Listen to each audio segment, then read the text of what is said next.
Hi everybody, I'm Autoapocrypha and I'm not very good at video editing, but I'm pretty okay at painting. Today I'm going to show you my process for painting my favorite thing, faces. And also blood and bruises, those are also my favorite thing.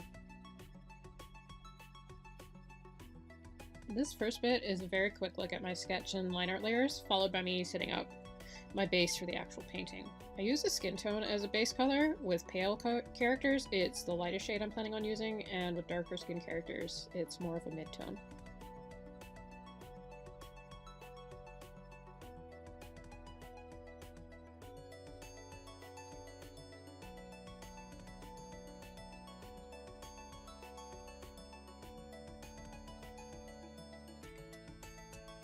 When I paint, I start working in generalities with a really big, soft brush and big blobs of color. Refining comes later with a smaller, harder brush once I'm happy with what I'm doing here.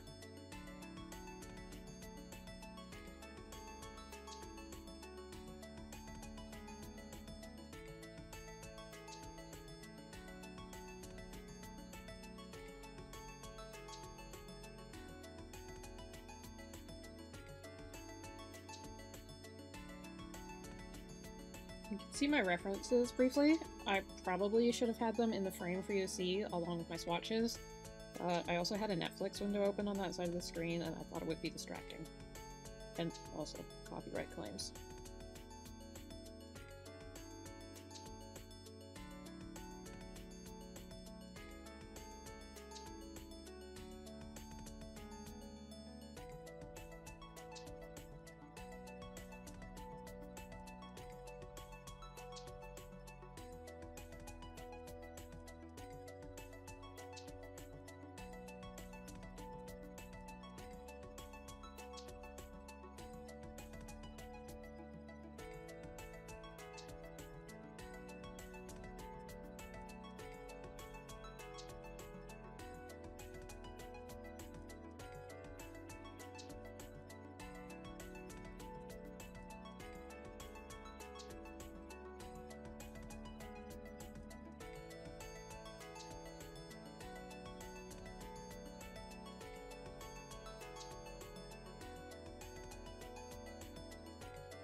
I work in pinks, oranges, and whites for an in-drip skin, and ruddy browns, reds, purples, and a tiny bit of green and blue for injuries. I mostly use fairly low saturated colors, with little hits of higher saturation for details later on. But that's just personal preference. I'm happiest working with neutral colors.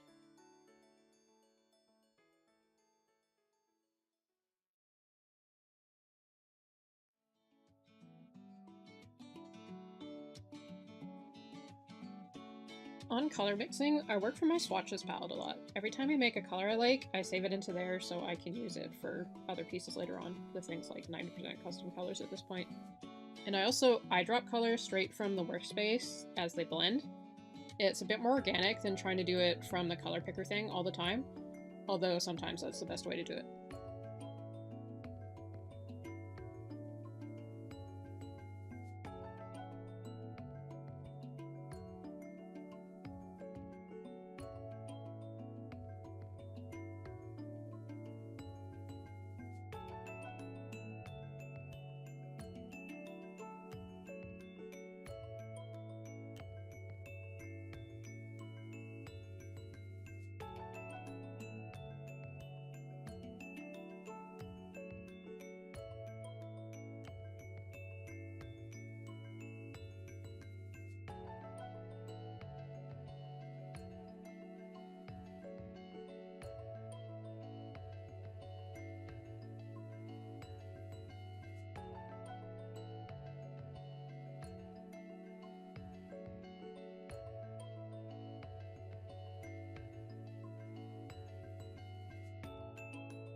You've probably noticed me going over a lot of the same spots without really changing or fixing anything throughout this video.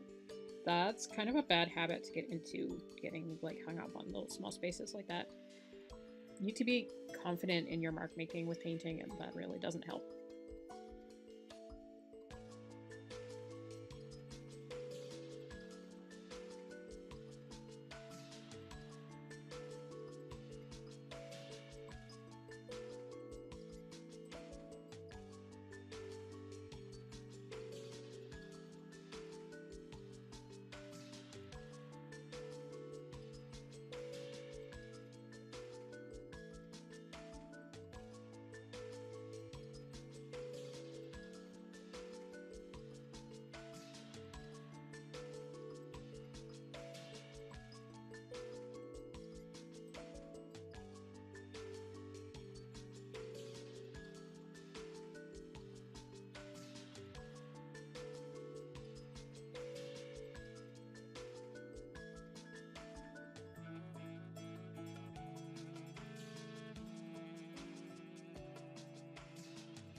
So I'm getting into the small details here. For stuff like teeth and strands of hair, you're usually better off just sort of implying them with color rather than trying to do really specific lines or intense rendering, unless it's super, super close up. You just sort of end up with a lot of unnecessary visual noise.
This concludes whatever this is.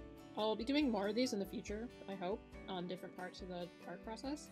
If there's something specific you'd like to see, please let me know. Bye!